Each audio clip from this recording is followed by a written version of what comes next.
কোরআন ও হাদিসের আলোকে আহলে বাইত রাসূল পাক পঞ্জতন আইমা তাহেরিন এবং আমার পীর ও মুর্শিদ হুজুর পীর কেবলা খ্বাজা সৈয়দ সাদুদ্দিন আহমদ চিশতি চিরাগ মারফত মন্দাজিল্লাহুল আলিয়া কদম ধুলের সেবার বদৌলতে এবং সেই সঙ্গে যেখানে আমাকে আজকে আনিয়েছেন গোলামি করাবার জন্য, খেদমত করাবার জন্য, খাদেমগিরি করাবার জন্য, আপনাদের সমীপে কিছু নবী আর আলী আর আহলে বাইত রাসূল আইমা তাহেরিন তরফ থেকে আল্লাহ পাকের নাজিলকৃত কালামের মাধ্যম দিয়ে কিছু আলোকপাত করাবার জন্য যে খেদমত গুজার ওকালতি করার জন্য আমাকে যিনি আহ্বান করেছেন, সেটা বাহ্যিকে আপনারা হলো, প্রকৃতপক্ষে ইনি আমাকে আহ্বান করিয়েছেন। তাই শাহ সুফি পীরে কামেল হযরত মুহাম্মদ আলতাফ হোসেন আল কাদরি দাদপুর মাদ্দাজিল্লাহুল আলিয়ার আজ শরণাপন্ন হয়ে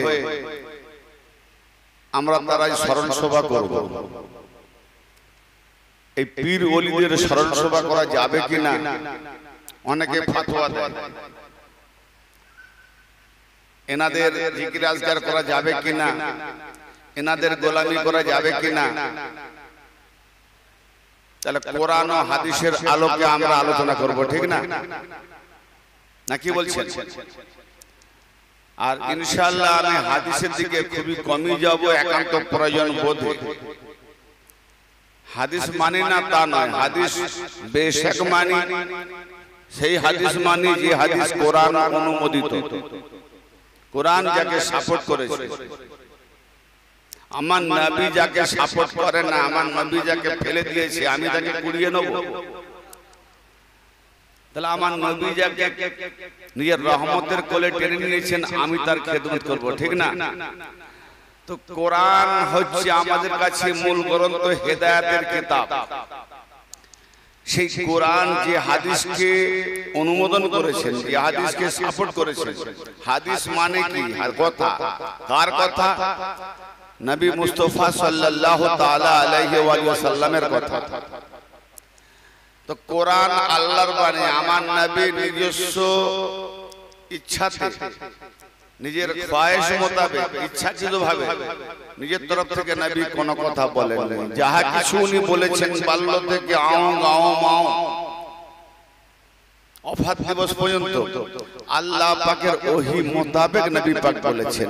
তো আল্লাহ পাকের আদেশ মোতাবেক যদি নবী বলে থাকেন, তাহলে আল্লাহ পাকের আদেশ কোরআন, আবার আল্লাহ পাকের আদেশ মোতাবেক নবী পাকের হাদিস, তাহলে এক আল্লাহর কোরআনের বিরুদ্ধে নবী পাকের আরেকটা কথা কি টক্কর দেবে? হাদিস কি কোরআনের বিরুদ্ধে যেতে পারে? যেতে পারে না। কিন্তু আজকে সিয়াসাতটা হাদিস সমূহের মধ্যে, বিভিন্ন হাদিস সমূহের মধ্যে এমন বেশ কিছু, সব নয়, এমন বেশ কিছু হাদিস আমরা পাই যে হাদিসগুলো কোরআনকে ডিঙিয়ে গেছে, কোরআনকে ওভারটেক করেছে, কোরআনকে টক্কর দিয়েছে, কোরআনের বিরুদ্ধাচরণ করেছে। সেই হাদিসগুলো নিয়ে আজ 72 ফিরকার মোল্লারা আজকে এক ইসলামকে টুকরো টুকরো করে 72 ফিরকা বানিয়ে জাহান্নামে নিয়ে যাচ্ছে। তো এই জন্য আমার বলার উদ্দেশ্য, হাদিসের দিকে আমি বেশি যাব না। কোরআন অনুমোদিত দু একটা হাদিস প্রয়োজন মধ্যে ইনশাআল্লাহ আলোচনা করব, কিন্তু আমি চাইবো, চেষ্টা করব যে ইনশাআল্লাহ 99% বা 95% অর্থাৎ 95% কোরআন কালামুল্লাহ শরীফ থেকে আলোচনা করে আলোকপাত করার প্রয়াস হবে ইনশাআল্লাহ। কারণ চা দোকানে কাল বলবে না যে কোরআন, ওই যে বক্তা এসেছিলেন উনি জালি কোরআন বলে গেছেন, বানাওয়াট কোরআন। কারণ জালি আর বানাওয়াট কোরআন বললে পাশে যে থাকবে সে জুতো খুলে পেটাই দেবে।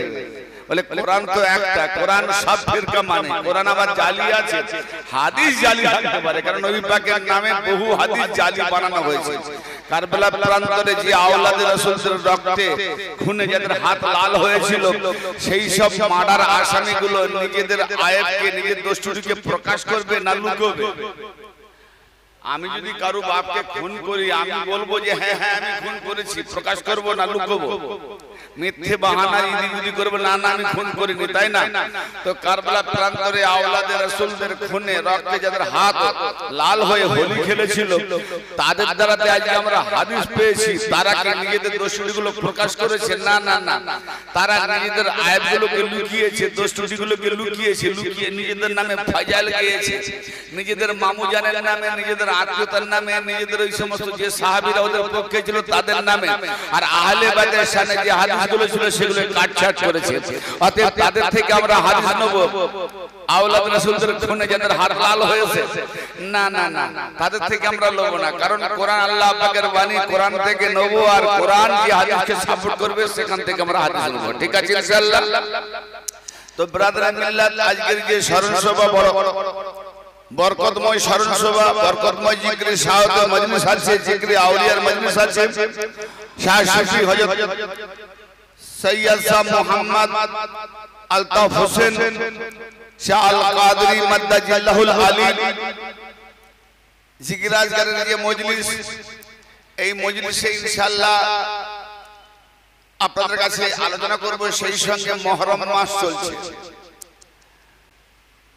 কি জি, যদি মুহররম না হতো, কারবালা না হতো, তাহলে শাহ সুফি আলতাফ শাহ মাদ্দাজিল্লাহুল আলিয়া ওলি হতে পারতেন না। ঠিক না বেটি? ना अपना हमारे को ऐसा ही दीजिए। अरे इस शायर क्या फरमाते हैं सुन लीजिए। दौरे हयात आई कातिल कज़ा के बाद, दौरे हयात आई कातिल कज़ा के बाद, है इब्तिदा हमारी तेरे इंतहा के बाद। कुछ समझे आप? नहीं समझे? अपना प्योर बंगाली আছে, মানে বাংলা ভাষা ছাড়া আর কিছু বুঝতে পারবো না। দৌরে হায়াত আই, হায়াতের জামানা এসে গেছে, হায়াতের সময় মানে জীবন্ত সময়কাল এসে গেছে। দৌরে হায়াত আই কাতিল কাজা কে বাদ, কাতিল মরে যখন গেছে, কাতিল মারা গেছে, যে কাতিল ছিল, কতলকারী ছিল, সেই কাতিল মরে যাওয়ার পরে তবে আমার জীবনের সময়কাল এলো, হায়াত শুরু হলো। আমি যে উর্দুটা বললাম তার বাংলা বলছি। দৌরে হায়াত আই কাতিল কাজা কে বাদ, है इब्तिदा हमारी, হয়েছে আমার শুরু, হয়েছে আমাদের শুরু, है इब्तिदा हमारी तेरे इंतहा के बाद। যেখানে তোমার শেষ, কোথায় শেষ? এজিদিকে ভালো নজর দেখে, এজিদিকে মামাতো ভাই বলে, এজিদিকে আল্লাহর ওলি বলে, এজিদিকে তাবেন বলে, এজিদিকে নূরে নজর দেখছে, কিন্তু এজিদি মাননেওয়ালাদের ঘরে তার বাপ দাদা 14 পুরুষের এতটুকু হিম্মত নাই যে বেটার নাম রাখি এজিদ, পোতার নাম রাখি গোলাম এজিদ, আব্দুল এজিদ। না না না, নাম এজিদের সঙ্গে রাখার মতো ইমাম হোসেন রাখেনি। এজিদকে এমন পুঁতে দিয়েছে, এমন পুঁতে দিয়েছে, এমন জাহান্নামের সবথেকে নিচতলায় ঢুকিয়ে দিয়েছে, এজিদি নামটাই হোসেন মিটিয়ে দিয়েছে। জোরে বলেন, এজিদ নামটাই ইমাম হোসেন মিটিয়ে দিয়েছে। এই এজিদি মোল্লারা মুহররমের 2-1 মাস আগে মাথা ছাড়া দিয়ে ওঠে, মুহররম মানানো, হোসেন মানানো, এ মানানো, সে মানানো, হারাম না যায়, হারাম করার বাচ্চা। কত সাতটা জাকাতের মাল খেয়ে হারামি রক্ত ঢুকিয়েছিস গায়ে। গরিব দুঃখীদের সাতটা জাকাত এটাও বাদ দিস না। রমজান মাসে গিয়ে পাওনা গরিবের, তাকে ধনী লোককে পটিয়ে ফেললো। আমার মাদ্রাসায় এত এতিম থাকে, তুমি ওখানে দিলে ওরা পেটে খেয়ে নেবে, তুমি মাদ্রাসা দিলে এদের পেছনে খরচা করাবে, এরা আলেম হবে, সারা জীবন দোয়া করবে, নেকি পাবে। হারাম খোর, হারাম পাতোয়া দিল। পাওনা যা আমার যে পাবে, আমার কাছে যে পাবে, তাকে তার পাওনা না মিটিয়ে আমি মাদ্রাসায় দেবো, সে ওই টাকা নিয়ে পড়ে মাদ্রাসা আলেম হবে, জিকির আজগার করবে, তাহলে পাওনাদার আমাকে মাফ করে দেবে? করবে ভাই? তাহলে পাওনাদার না মাফ করা পর্যন্ত আমার নসিবে জান্নাত নাই। এই মোল্লারাও জাহান্নামায় যাচ্ছে, যারা পাওনাদার গরিবদের তাদেরকে না দিয়ে নিজেরা নিয়ে যাচ্ছে। আর ওই সাদকা জাকাতের মাল খেয়ে যারা বড় বড় আলেম হচ্ছে, এরাও হারাম কর্ম মৌলবি হচ্ছে। তো হারামখোর মৌলবী হলে 72 ফিরকা তো হবেই, ও তো কোনো ব্যাপারই নয়। যারা যারা এখানকার গরিব দুঃখী মিসকিনদের না দিয়ে মাদ্রাসায় দেয়, বুঝে নাও ওই মৌলবীদের সঙ্গে তোমাকেও জাহান্নামায় যেতে হবে, কারণ তুমিও জালেম। তুমি কে হে? শতকরা 2.5 টাকা 100 টাকার 2.5 টাকা তুমি মাদ্রাসায় দিবার কে? তোমার তো এখানকার গরিব আছে, তাকে না দিয়ে তুমি মাদ্রাসায় দিচ্ছ কেন? যার পাওনা তাকে বেটাও, আর তাকে না দিয়ে তুমি মৌলভী সাহেবের কথাই দিয়েছো, তো মৌলভী সাহেব জাহান্নামায় যাবে, তুমিও যাবে জাহান্নামায়। দাও মাদ্রাসায় যেতে থাকো। ব্রাদার মিল্লাত, ডোন্ট মাইন্ড, আমার কথা রাগ করবেন না। কোন লজিক দলিল থাকে আমাকে দিতে পারে। যার পাওনা তাকে আগে দাও। তোমার হিম্মত থাকে, দৌলত আছে, তোমার দৌলত থেকে দাও না, কে মানা করেছে? অতএব সেই কারবালা হওয়ার একটাই মাত্র কারণ, যে এমন একটা পজিশন হয়ে গেছিল নূহ নবীর জামানার মতো। নূহ নবী আলাইহিস সালামের জামানায় এমন তুফান হয়েছিল। তুফানটা হওয়ার কারণ কি? নূহ নবীকে মারার উপক্রম পরিস্থিতি, সবাই কাফের, নূহ নবীকে সবাই ইনকার করছে। মুসলিম কয়েক 900 বছর তাবলীগ করার পরে, প্রচার করার পরে, তাবলীগ বলতে গেলে আবার ভুল বুঝেন না যে নূহ নবী কি তাবলীগ জামাত ছিল নাকি। আসলে এই নামগুলো আমরা আসলে বুঝতে পারিনি। তাবলীগ মানে প্রচার করা, তাবলীগ মানে প্রচার। আসল প্রচার কোনটা? নবী পাক দিয়ে গেছেন সেইগুলোকে নিয়ে যারা প্রচার করছে। ওই 1 চিল্লা 2 চিল্লা 3 চিল্লা তাবলীগ নয়, কেন একটাও চিল্লা নবী দেয় জি। তো ব্রাদার মিল্লাত, নূহ নবী তাবলীগ করেছেন 900 বছর করার পরে কওমরা তার বিরোধিতা করতে লাগলো। আল্লাহ বললেন, নূহ নবী তুমি এক কাজ করো, একটা জাহাজ তৈরি করো। কাঠের জাহাজ বানালো। মুখতাসার সংক্ষিপ্ত ভাবে বলতে চাচ্ছি এটাকে। কাঠের জাহাজ বানিয়ে যেই কমপ্লিট হলো, তো নূহ নবীর বিরোধী কওমরা বলতে লেগেছে জাহাজকে দেখে, কোথায় সমুদ্র আর কোথায় জাহাজ। সমুদ্র রইল কয়েক হাজার মাইল দূরে, আর জাহাজ বানালো শুকনো ডাঙায়। তো বিরোধীরা এসে এবার নূহ নবীকে তাচ্ছিল্য করতে লেগেছে, শুকনো ডাঙায় ঢেউ খেলছে, শুকনো ডাঙায় ঢেউ খেলছে। আল্লাহ বলে, নূহ নবী দুঃখ পেও না, ওদেরকে ঢেউ খেলাবো। তাই এমন তুফানটা হলো, সমুদ্র কথা আর শুকনো ডাঙা কথা, পুরো দুনিয়াটা সমুদ্র, ঠিক না বেঠিক? ঠিক ওই রকম পরিস্থিতিতে কারবালা। নূহ নবীর জাহাজ যেমন নূহ নবীর মাননেওয়ালাদেরকে এবং পৃথিবীর পশু পক্ষী জন্তু জানোয়ার গাছপালাকে ফাঁসি দিয়েছে, ঠিক কারবালা প্রান্তরে এমন একটা বিরোধী সময় এসে গেছে, দিনে মুহাম্মাদি মিটে যাবে, আল্লাহর দিন থাকবে না। আদম আলাইহিস সালাম থেকে নিয়ে নবী মুস্তাফা সাল্লাল্লাহু তাআলা আলাইহি ওয়া সাল্লাম পর্যন্ত যে এত কষ্ট করে রক্ত ঝরিয়ে দিনদারি করে নবীরা দিন দিয়ে গেছেন, সেই দিনটা কারবালাতে মিটতে চলেছে। ইমাম হোসেনকে বলেছে হাত দাও, বলছে আমি হাত দেবো না। বলে কেন দেবে না? হাত দিতে হবে, হাত না দিলে তোমাকে কতল করা হবে, তোমার সব সৈন্য সোলজারকে হত্যা করা হবে। বলে পৃথিবী তুমি উজিয়ে দাও, হাত দেবো না, কারণ এই হোসেনের হাত, এই হোসেনের হাত না, এটা মুহাম্মাদের হাত, এই মুহাম্মাদের হাত না, এটা আল্লাহর হাত। অতএব এই হাত তোমার হাতে দেওয়া মানে মুহাম্মাদের আল্লাহর হাত দেওয়া। इसीलिए ख्वाजा गरीब नवाज ने फरमाया ये शाह हुसैन बादशाह हुसैन तीन हुसैन तीन पाना हुसैन शरदाद नदाद दस दर दस्त अजीज हक़ के बिना इला इलाहा हुसैन। ख्वाजा गरीब नवाज दरबार गিয়ে দেখো, আর যারা পড়তে জানেন খ্বাজা গরিব নওয়াজের কিতাবগুলো সংগ্রহ করে পড়ুন।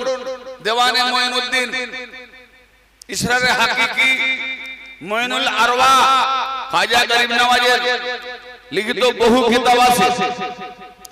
আমরা আনসানে মোল্লা ও মোল্লার কিতাব পড়ছি।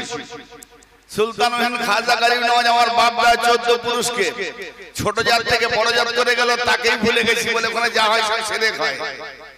ওখানে সেরেক হয়নি, তোমার মাথায় মেরেছে পেরেক, ফেল হয়ে মাথা হয়েছে ফেল হয়েছে ইমানের পেরেক, তাই তো তুমি খালে পড়েছো, খাজা বাবার দরবারে যেতে পারো। তো দিয়ে গেলেন কি যে জগতের সম্রাট হোসেন, জগতের বাদশাহ হোসেন, জগতের দ্বীন হোসেন, দ্বীনকে বাঁচাने वाला হোসেন। सरदार नादार दरदस्ते यजीद माथा দিয়ে দিলেন, হাত দিলেন না यजीদের হাতে, মাথা দিয়ে দিলেন, হাত দিলেন না यजीদের হাতে। হাক্কা কে বিনা লা ইলাহা হোসেন, যে একটু আগে পড়লাম লা ইলাহা ইল্লাল্লাহ, এই লা ইলাহা মানে নাই কোনো মাবুদ, নাই কোনো মখলুক, নাই কোনো তিনি ছাড়া, তাহলে যা আছে তিনি আছে। লা মাওজুদা ইল্লাল্লাহ, আল্লাহ ছাড়া কিছু মওজুদ নাই। কি পড়ি না? বিরোধী পন্থা তো বেশি করে পড়ে গো, লা মাওজুদা ইল্লাল্লাহ, হ্যাঁ, মা ফি কলবি গায়রুল্লাহ, কলবের মধ্যে গায়রুল্লাহ নেই, সব আল্লাহ আছে। আর এদিকে জান্নাতের হুলকে ঢুকিয়ে রেখেছে। মানে মতলব না জানলে আমরা শুনেলি, লা মাওজুদা ইল্লাল্লাহ, আল্লাহ ছাড়া কিছুই মওজুদ নাই, যা আছে আল্লাহ আছে। বলি মৌলবী তুমি যে পড়ছো তুমি তাহলে কে? যে শুনছে সে বা কে? মানে বলে মানে মানে এখনো বুঝলে না? তুমি তো এখনই বললে লা মাওজুদা ইল্লাল্লাহ, আল্লাহ ছাড়া কেউ নাই, আল্লাহ ছাড়া কিছুই মওজুদ নাই। তাহলে যে বলছে সে তাহলে আল্লাহ, কারণ আল্লাহ ছাড়া অন্য যখন কেউ কিছু নাই, তাহলে যে বলছে সে আল্লাহ, আর যে শুনছে সেও আল্লাহ। কত আল্লাহ বলবি সাহেব, পড়াটা সহজ মনে করি, এই জন্য পীরে কামেলের দরবারে কদমে মাথা ঠুকিয়ে তবে কিছু তালিম হাসিল করতে হয়। এই লা ইলাহা ইল্লাল্লাহর জ্ঞান তুমি আমি এত সহজে বুঝে যাব? কলমা পড়লেও কাফের, না পড়লেও কাফের। কারণ কলমার যদি কলমার তাওহীদের যদি হাকিকত না জেনে পড়া হয় তো কাফের। আর হাকিকত জেনে হবে। আমাদের মমতা ব্যানার্জি প্রথম মুখ্যমন্ত্রী হওয়ার আগে এত লড়াই করেছিল, দেখেছে শুনেছেন তো? মিটিং এ কোরআনের আয়াত পড়তো, আবার লা ইলাহা ইল্লাল্লাহ মুহাম্মদ রাসূলুল্লাহ পড়তো, আবার মাঝে মাঝে মাথায় বরখা উড়ে পর্দা দিয়ে রোজাও খুলতো। কি ঠিক না বেঠিক?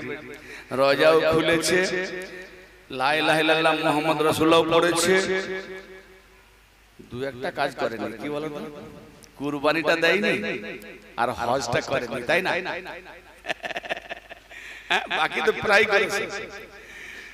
তো যাক, একরকম তো মুসলমানরা অনেকটাই মেনে নিয়েছে, যেটা আমাদের মুসলমানরা অতটা মানেনি।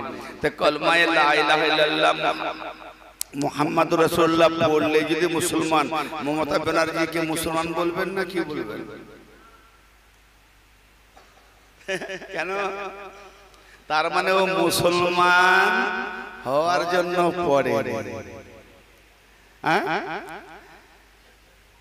মুসলমান হওয়ার জন্য পড়ে। কি জন্য পড়েছে? যে মুসলমানদের কলমা আমি জানি, আমি নিরেট নয়, মূর্খ নয়, কিছু মুসলমানদের সাপোর্ট নেওয়ার জন্য তো পড়লে তাহলে মুসলমান না এটা বুঝে গেল। হাকিকত যদি জেনে পড়তো, প্রকৃত নিজেকে সিলিন্ডার হয়ে পড়তো, তাহলে মুসলমান হতো, ঠিক না? এক কালমা তাওহীদ সম্পর্কে খাজা বাবা বলছেন, হাক্কা কে বিনা লা ইলাহা হোসেন, লা ইলাহার বুনিয়াদ, বুনিয়াদ মানে বোঝেন তো? বুনিয়াদ মানে জানেন তো? ভিত, ভিত। এই যে বিল্ডিংটা আছে এর ভিত আছে তো? এর ভিত না হলে বিল্ডিং থাকবে? তো লা ইলাহার বুনিয়াদ হলেন হোসেন। জোরে বলেন। আচ্ছা, কথাটা কে বলেছে? কোন মোল্লা? এত কম দামি নাই, সুলতানুল হিন্দ, হিন্দের রাজা, হিন্দের সুলতান, সমস্ত আউলিয়াদের আউলিয়া, ইবনে হোসেন, হোসেনের আওলাদ। জি তিনি বলেছেন যে হোসেন হলো লা ইলাহার বুনিয়াদ। লা ইলাহা মানে কি নাই কোন খোদা, সাতটা মানে নাই কোন খোদা, নাই কোন মাবুদ। তারপরে কি আসবে? ইল্লাল্লাহ, কেবলমাত্র আল্লাহ আছে। তাহলে এক আল্লাহ ছাড়া নাই কোন মাবুদ, তাহলে এক আল্লাহ ছাড়া নাই কোন মাবুদ। হক্কাকে বিনা লা ইলাহা হোসেন, লা ইলাহার হক বুনিয়াদ হলো হোসেন। তো লা ইলাহাকে মিটিয়ে দিতে পারলে হক বুনিয়াদ আসবে ইল্লাল্লাহ। তাহলে ইসলামের মূল বুনিয়াদ হলো ইল্লাল্লাহ। আর ইল্লাল্লাহ আরবিতে লেখা ওই সূরাতে দেখিয়ে দিয়েছেন যে ইল্লাল্লাহ হোসেন সূরাতে ইসলামের বুনিয়াদ। জোরে বলেন। তো কারবালাতে লা ইলাহার বুনিয়াদ হোসেন যদি এই দিনকে না বাঁচাতেন, কারবালা না করতেন, নিজেদের বলিদান না দিতেন, তাহলে আজকে আমরা এই মজলিস তো দূরের কথা কোন ওলি নবী গস কুতুব দিন ধর্মটাই মিটে যেত, থাকতো না। আজকে আমরা যে দরবারে প্রেজেন্ট হয়েছি ইনি হাসানি হোসেনি, হোসেনি হাসানি ওনাদের আওলাদ। নামাজে আমরা দরুদ শরীফ পড়ি না, আল্লাহুম্মা সাল্লি আলা মুহাম্মাদিন ওয়া আলা আলি মুহাম্মাদিন, কি গো পড়ি না? এটার মানে কি? বাংলা কাকে বলে? যে হে আল্লাহ, আমরা নবীর উপরে সালাত পৌঁছালাম, আমার সংযোগ পাঠালাম, আমার তরফ থেকে আপনি আল্লাহ নবীর উপরে পৌঁছে দেন। আমার তরফ থেকে কি সালাত, আমার সংযোগ স্থাপনা, দরুদ এবং মুহাম্মাদের আওলাদের উপরেও। আচ্ছা, মুহাম্মাদের আওলাদের উপরেও যখন আপনি যার নাম নিয়ে পড়বেন, বইয়ে লেখা আছে ছয়াকার গল, ছাগলের ছবি নাও যদি থাকে, ছয়াকার গল ছাগল পড়লে অন্তরে ছাগলের ফটো আসে না? একটু জোরে বল। আসে তো? তবে যারা দেখেছে, যারা ছাগল দেখেনি তারা কি আর ভাবে? তাহলে ছয়াকার গল যখনই এটা পড়বে তখন তার ছাগলের রূপটা মনে আসবে। কয়সু কয়সু র, কি বলবো? কুকুর না কুত্তা? কুকুর। তাহলে কুকুর যখন বলবো, কুকুরের ছবি মনে মনে ভাসবে, তাই না?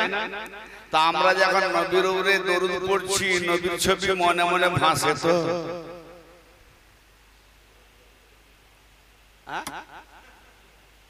নামাজে যখন নবীর দরুদ পড়ি, আল্লাহুম্মা সাল্লি আলা মুহাম্মাদ ওয়া আলা আলি সাল্লি আলা মুহাম্মাদ, নামাজের বাইরে বলতে। আর নামাজের দরুদ আল্লাহুম্মা সাল্লি আলা মুহাম্মাদিন ওয়া আলা আলি মুহাম্মাদিন, আয় আল্লাহ মুহাম্মাদের উপরে দরুদ এবং মুহাম্মাদের আওলাদ আছে, এই নাম ধরে বলেনি যে এই আওলাদ পর্যন্ত যত আওলাদ আছে সমস্ত আওলাদের উপরে দরুদ। তাহলে মুহাম্মাদের কথা মনে মনে ভাসে, ভাসে না? জীবনে দেখিনি তো ভাসবে কি করে? নামটাই ভাসে, হ্যাঁ নামটা ভাসে। আওলাদকে দেখেছি, যাদেরকে দেখিনি তাদেরও ভাসে না। তাহলে কি হলো? যারা দেখেছিল তাদের ভাসতো, যারা দেখেনি তাদের ভাসেনি। তাহলে আমরা তো বঞ্চিত হয়ে গেলাম। তা আমার নবী রাহমাতুল আলামিন কেমন করে হলেন? ওজন কম বেশি হলো না? যাদের দেখা দিয়েছেন তারা যখন দরুদ পড়ে মুহাম্মদকে দেখেছি, মনে মনে ভাসছে। আর যারা দেখেনি তারা বলে, ও নবী যদি দেখতাম, মনে ছবিটা আনতাম, মনের মধ্যে ছবি আসবে কি করে? তোমায় তো দেখি না। তাহলে নবী পাক হলেন রাহমাতুল আলামিন। যারা দেখেছে তাদেরকে 2 কিলো রহমত দিচ্ছে, যারা দেখেনি তারা 500 পায়নি। আমার কথা বুঝতে পারছেন? মাথায় লোড পড়ে যায়নি তো? একটু সাপোর্ট দেবেন, বুঝতে পারছেন কিনা? তাহলে কি নবী কম বেশি রহমত দেনে ওয়ালা মোল্লা নবীকে বোঝে না, আল্লাহ জানে না, বলে ওলি আল্লাহর উপরে ফতোয়া? হ্যাঁ, আস্পর্ধা তো কম নয়। আরবি গ্রামার পড়লেই বিরাট যদি আলেম হয়ে যেত, তা আবু জাহেল নবী পাকের চাচা, সে সব থেকে বড় আলেম ছিল। আরবি আর গ্রামার পড়ে ডিগ্রি হাসিল করে বড় মুফতি মুহাদ্দিস হলে যদি বড় আলেম হয়ে যেত তাহলে আজাজিল ছোটখাটো আলেম। তুমি তো জীবনে ফেরেশতাকে দেখোনি, সে আজাজিল আবার ফেরেশতাদেরকে পড়িয়েছে। হ্যালো, তাহলে সে তো সব থেকে বড় আলেম। তাহলে বড় আলেম হলে যদি দাম বেশি হয় তাহলে আজাজিলের দাম বেশি। আর তুমিও দাবি করছো আমি বড় আলেম, তাহলে তোমারও দাম আজাজিলের মতো কি? তাহলে আজাজিলের ভাই হবে। তো এই আজাজিলের ভাইদের থেকে ভাইদের থেকে তো সাবধান থাকবেন, কারণ এরা হুব্বা জুব্বা টুপি আল খেল্লা বড় বড় ফতোয়ার বলি শুনিয়ে মানুষকে বলে তোরা কি জানিস রে। আচ্ছা, এখনকার যুগে এটা কি দাদপুর গ্রামে 4টে মসজিদ, জানি না কটা আছে, এক্সাম্পল স্বরূপ বলছি। দাদপুর গ্রামে 400 লোকের 4টে মসজিদ। একটা জামানা ছিল বাপ দাদার আমলে 10-20টা গ্রাম পরে একটা মসজিদ, আবার 10-20টা গ্রাম পরে একটা মসজিদ ছিল। নামাজি একদম অল্প ছিল, বেনামাজি ছিল, কথার দাম ছিল খাঁটি, ঠিক না বেঠিক? যেটা বলতো সেটাই দলিল। আর আজকে কথার দাম তো নেই, তার উপরে দলিলটাকেও জাল করে দিচ্ছে, বলে না এত বড় বড় আলেমদের কাজ। তাহলে যেখানে জবানের দাম নাই সেখানে তোমার ইলমের কি দাম থাকবে? ভাই ব্রাদার মিললে আমার বয়োজ্যেষ্ঠ মুরব্বীগণ, আজকে এইটুকু আমি টেলার দিলাম যে আমার শ্রোতা মণ্ডলী ভদ্র মহোদয়গণ কতটা কি নিতে পারেন। এখানে আমি আপনাদের সমীপে নতুন, আপনারাও আমার কাছে অনেক হয়তো ইউটিউব থেকে শুনেছেন, আজ ডাইরেক্ট শুনছেন। এবার আপনারা কখন কে কোথায় শুনেছেন আমি তো দেখি না, আপনারা শুনেছেন, দেখেছেন, ছবি আজকে অরিজিনাল। এবার কে কি বোঝে না বোঝে আমি যে টেলার দিয়ে দেখলাম, মাশাআল্লাহ শ্রোতা মণ্ডলী ভদ্র মহোদয়গণ সব আল্লাহর ওলি প্রেমিক আছে। আমিও কিছু খাওয়াতে রাজি আছি। কিসের খাবার দেবো? পেটের খাবার। এখানে কি বানিয়েছে জানি না, আপনারা পেটের খাবার খাবেন ইনশাআল্লাহ। মাওলা পাকের সাজদা করে আমি কিছু দিলের খাবার খাওয়াবো, রুহের খাবার খাওয়াবো, খেতে পারবেন তো ইনশাআল্লাহ।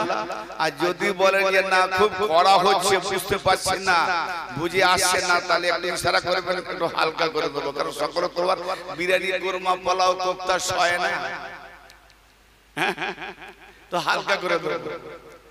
কারণ এই গোলামকে আমার মুর্শিদে, আমার মতো নাদান এক গোলাম আমার মুর্শিদ খাজা সাদরুদ্দিন আহমদ চিশতি শরীয়ত শুধু শেখায়নি, শরীয়ত, তরিকত, হাকিকত, মারফত পর্যন্ত ডুবিয়ে দিয়েছেন। কিন্তু আমি তবুও আমার মুর্শিদের কাছে কিছুই জানি না, শুধু যদি একটু তার পায়ের ধুলা হতে পারি বাস, এটাই আমার লাভ। এছাড়া আমার কোনো মূল্য নাই। যদি আমার মুর্শিদ কবুল করে তো আমি মকবুল, আর না কবুল করে তো আমি মারদুদ, কোনো দাম নেই। बस मुर्शिদের কদম তলে নিজেকে সমর্পণ করে। আর হযরত শাহ সুফি আলতাফ আলতাফ হোসেন শাহ মাদাজিল্লাহুল আলিয়ার দরবারে গোলামি করতে এসেছি। ওনার কোনো ধুলের বদলতে কিছু আলোকপাত করতে চাই ইনশাআল্লাহ। আল্লাহ পাকের হাদির কাছে যে যেমন ভাবে আমরা হেদায়েত পেয়েছি, এখানে শুধু এক পীরের মুরিদ নয়, বিভিন্ন পীরের মুরিদ আছে। কিন্তু যতই বিভিন্ন পীরের মুরিদ হই না কেন, আমরা সবাই কিন্তু এক জায়গাতে ফুলের বাগান। কেন? এই ফুলের বাগান পাক পাঞ্জাতানি হাস্তি থেকে সাজানো হয়েছে, জোরে বলেন সুবহানাল্লাহ। তাই এই ফুলের বাগানে আমি আপনাদের খেদমতে কোরআন ও কালামুল্লাহ শরীফ থেকে সূরা ইউনূসের, সূরার নাম হলো ইউনূস। এই সূরা ইউনূসের 99 ও 100 দুটো আয়াতে কারিমা তেলাওয়াত করার প্রয়াস নিয়েছি। সেই আয়াতের সঙ্গে সঙ্গে সাথে সাথেই মহানবী মুস্তাফার পাক জবান নিঃসৃত বাণী ছোট ছোট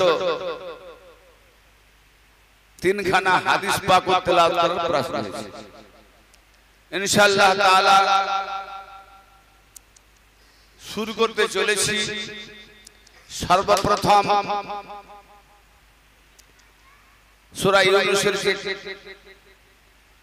দুটি আয়াতে কারিমা তেলাওয়াত করলাম, সেই আয়াতকে কেন্দ্র করে। তবে বাবু একটা কথা বলে দিই, যেনারা জীবনভর কাহানির ওয়াজ শুনে এসছেন, কিসসার ওয়াজ শুনে এসছেন, ঘটনার ওয়াজ শুনে এসছেন, গল্পের গরু গাছে চড়ে ওয়াজ শুনে এসছেন, ঢেলে ঢেলে বাজারে বই বিক্রি হয় 200 টাকায়, 150 টাকায়, 50 টাকায়, তাতে অনেক রকম জীবনী আছে, সাহাবাদের জীবনী, ইমামদের জীবনী, অমুক জীবনী, তমুক জীবনী, জীবনী জীবনী জীবনী জীবনী জীবনী, এই জীবনী ধরি তাহলে এই গল্পের আসর হয়ে যাবে। ভাই আমরা যে জীবনী ওয়াজগুলো শুনি নামাজে গিয়ে, কিন্তু ওই জীবনীগুলো নামাজ পড়লে নামাজ হবে? হ্যাঁ না কিছু বলছেন না? ধরেন কোন সাহাবাদের জীবনী বক্তা ওয়াজ করলো, নামাজ হবে তো? ওই জীবনটা যদি আমি নামাজে গিয়ে পড়ি হবে না? কি বললে হবে? কোরআন। কোরআন না পড়লে নামাজ হবে না। তারাবির নামাজে যদি ওই কাহানি, কিসসা, সুর গিয়ে পড়ি হবে? হবে। কারু বাবা মায়ের নামে মৃত বাড়িতে বসে দেওয়ার জন্য মৌলভী সাহেব 3 ঘন্টা ওয়াজ করেন, একটা জীবনী পড়েন, ওটা বসে দেন, হবে? তাহলে বাবা মায়ের নামে বসানো হবে না, নামাজও চলবে না, তারাবিতেও চলবে না, জুম্মায় চলবে না, খুতবাতে চলবে না, শুধু ওয়াজের মাহফিলে চলবে। তার মানে মনোরঞ্জন। আহা দারুণ ওয়াজ করেছে, কি সুর, কি দারুণ সুর, কি দারুণ ঘটনা, কি দারুণ কাহিনী। তো এইরকম কাহিনী শ্রোতা যারা আছেন, ঘটনা শুননেওয়ালা যারা আছেন, ওই সমস্ত রঙ্গিলা ওয়াজ শ্রোতা যারা আছেন, তাদের জন্য আজকে আমার বক্তব্য নয়। আজকে আমার বক্তব্য তাদের জন্য যাদের আল্লাহ পাক বিবেক বুদ্ধি দিয়েছেন। জোরে বলেন, বিবেক বুদ্ধি সম্পন্ন ব্যক্তিদের জন্য আজকে আমার বক্তব্য। চলেন, কারা বিবেক বুদ্ধি রাখে, কারা জ্ঞান বুদ্ধি রাখে, কারা জ্ঞান গরিমা রাখে, বিবেক দিয়ে পরিচালনা করে, একটা কথা তার আগে বলে দিই। আপনার আমার ড্যাডি জান, সারা কায়নাতের ড্যাডি জান, আদি পিতা হযরত আদম আলাইহিস সালামকে আল্লাহ পাক দুটো জিনিস দিয়েছিল, দুটো বস্তু দিয়ে বলছে দুটোর মধ্যে যে কোনো একটা বেছে নাও। দুটো নেবে না, যে কোনো একটা নেবে। সেই দুটো জিনিস হলো কি? সেই দুটো জিনিস হলো, একটি হলো ইলম আর একটি হলো বিবেক, মানে একটি জ্ঞান আর একটি বিবেক। ইলম আকল, জ্ঞান বিবেক, এই দুটো দিয়েছে। জ্ঞান বিবেক দুটোর একটা না। আমরা ছোট ছোট ছেলে মেয়েদের কি শিখাতে পাঠাই? জ্ঞান মানে ইলম। ইলম মানে জ্ঞান, কোরআনের জ্ঞান, ক্লাসিক জ্ঞান, দুনিয়াবি জ্ঞান, ঐতিহাসিক জ্ঞান, সাহিত্যিক জ্ঞান, ফিলোসফি জ্ঞান, বিভিন্ন জ্ঞান আমরা জ্ঞান শিক্ষা লাভ করাতে পাঠাই। মাওলানা মৌলভী বানাবো, হাফেজ কারি বানাবো, ইলম শেখাবো, এটা আমাদের, এটা আদমের বেটাদের কাজ। আর আদমের বেটাদের যে আসল বাপ, তিনি কি করলেন? আল্লাহ বললেন দুটোর একটা নিয়ে নাও। তো আদম আলাইহিস সালাম আপনার আমার পিতা, আদি বাবা আদম আলাইহিস সালাম উঠিয়ে নিলেন কি? বিবেক, জ্ঞান নিলেন না, ইলম নিলেন না, বিবেকটা নিয়ে নিলেন। আল্লাহ বলেন আদম জ্ঞান দিলাম, বিবেক দিলাম, তুমি জ্ঞান নিলে না, বিবেক কেন উঠালে? বিবেক দিয়ে কি করবে?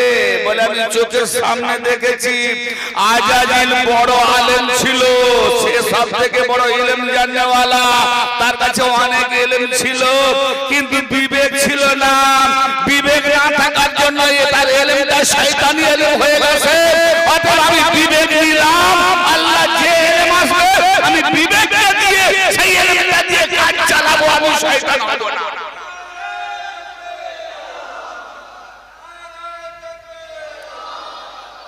তো ইয়া রাসূলুল্লাহ, ইয়া আলী, ইয়া গৌস, ইয়া খাজা।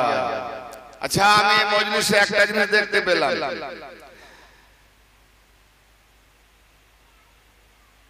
যারা যারা সত্যিকার নবী পাকের উম্মত, মনে প্রাণে এই কামনা বাসনা রাখে যে আমি আশা রাখি নবী পাকের উম্মত। এরকম ব্যক্তি যারা আছেন আমার জন্য একটু হাত উঠাবেন, যারা যারা নবীর উম্মত। মাশাআল্লাহ, একজন দেখতে পেলাম না, সবাই নবীর উম্মত। আচ্ছা, নবীর উম্মত হওয়ার কিছু ডেফিনিশন আছে? নবীর উম্মত তাকেই বলে নবী যাহা করেন উম্মত সেটা করতে ভালোবাসে, ঠিক না বেটি? হ্যাঁ না বলেন ভাই, নাহলে এমন ওয়াজ শুরু করব সকাল 9টা বাজিয়ে দেবো, থাকে না না থাকে। আপনারা হয়তো ভাববেন বলেন কি, মুখে বলে দিলেন না। ওয়াজ করার দিক দিয়ে আমার সঙ্গে চ্যালেঞ্জ করবেন না, আল্লাহ পাক যথেষ্ট তৌফিক দিয়েছেন মুর্শিদ কিবলার কদমের বদৌলতে। এই যে মুহররম গেল, কয়েকটা রাত আমি ওয়াজ করেছি 5.5 ঘন্টা, 6 ঘন্টা, 7 ঘন্টা। গত বছর ওয়াজ করেছি 7.5 ঘন্টা। আমি ভেবেছি 2-2.5 ঘন্টা ওয়াজ করেছি, কিন্তু বুঝতেই পারিনি। কিন্তু নেমে কালকে ওয়াজ যেখানে করেছি 4 ঘন্টার বেশি, বুঝতেই পারি। তো এই জন্য আমি যখন বলতে শুরু করব তখন আমি আর আমি থাকি না, কারণ मैं तो एक बांसुरी हमको बजाने वाला चाहिए।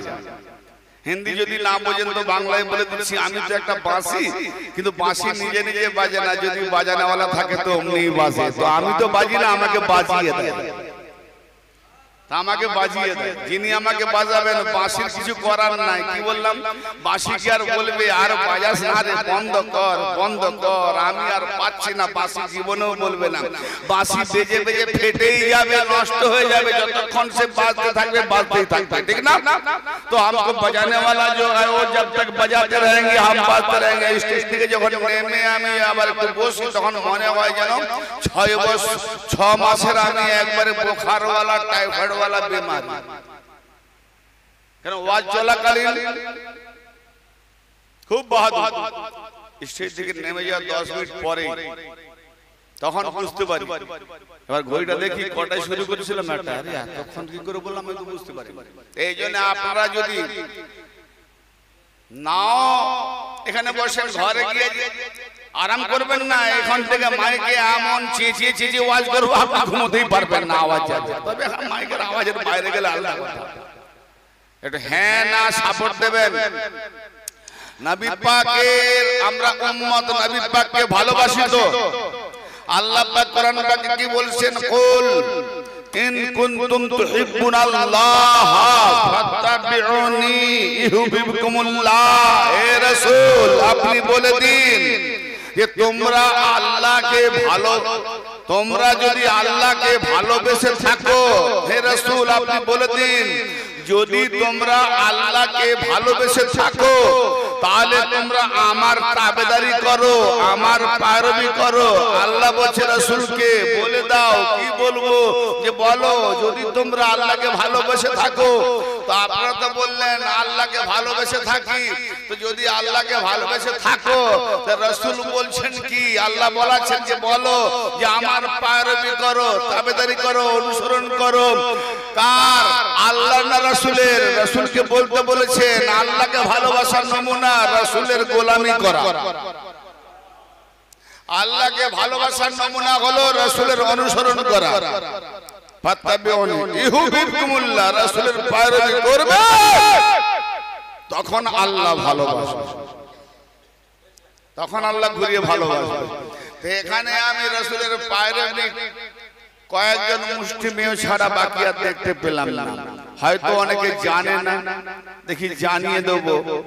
জীবনে ভুলে যাবে না, এখান থেকে সূচনা শুরু হবে। গদরে খুমে আমার নবী নামাজ দিয়েছেন, নবী হাত ওঠান না। রোজা দিয়েছেন, নবী হাত ওঠান না। 23টা বছর ধরে কোরআন নাজিল হয়েছে, সাদকা জাকাত দিনে উসুল দিয়েছে, নবী হাত ওঠায় না।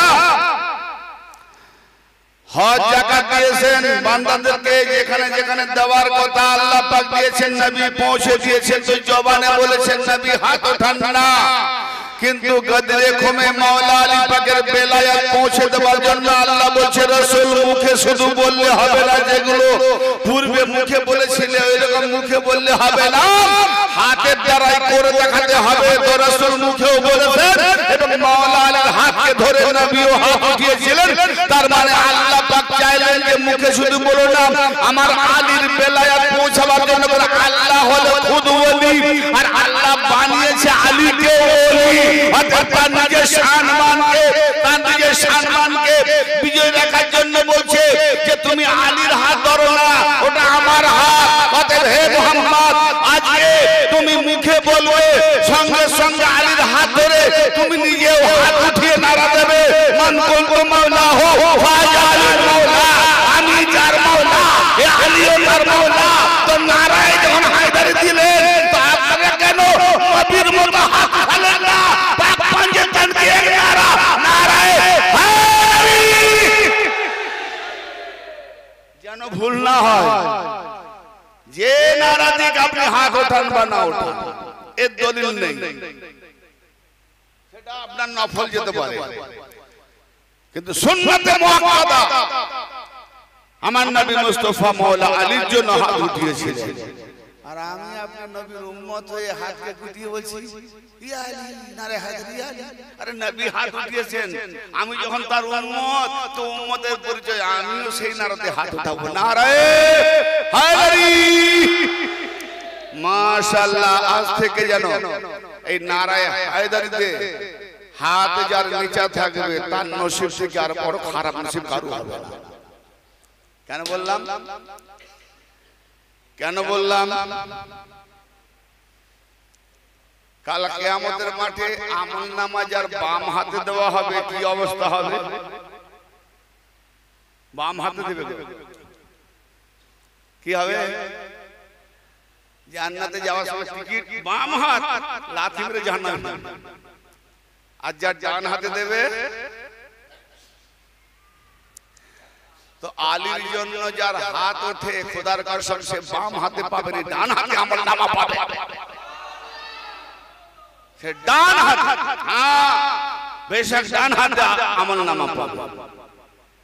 নারায়ে তাকবীর। মেদিনীপুরের লোক আমার জন্য আওয়াজটা কম বললেন, হিংসা করছেন নাকি? নারায়ে তাকবীর, নারায়ে রিসালাত, নারায়ে রিসালাত, নারায়ে হায়দারি, নারায়ে হায়দারি। লব্বাইক ইয়া হুসैन, लब्बैक या हुसैन। पाक पंजतन की एक नारा नाराए हैदरी, नाराए गौश, नाराए गौश, नाराए ख्वाजा, नाराए ख्वाजा। पाक पंजतन की दामन, पाक पंजतन की दामन हजरत सैयद शाह मोहम्मद अल्ताफ हुसैन की उर्स मुबारक, बोलो जिंदा मुबारक। हजरत सैयद शाह मोहम्मद अल्ताफ हुसैन शाह अल कादरी की उर्स मुबारक। नारे तकबीर,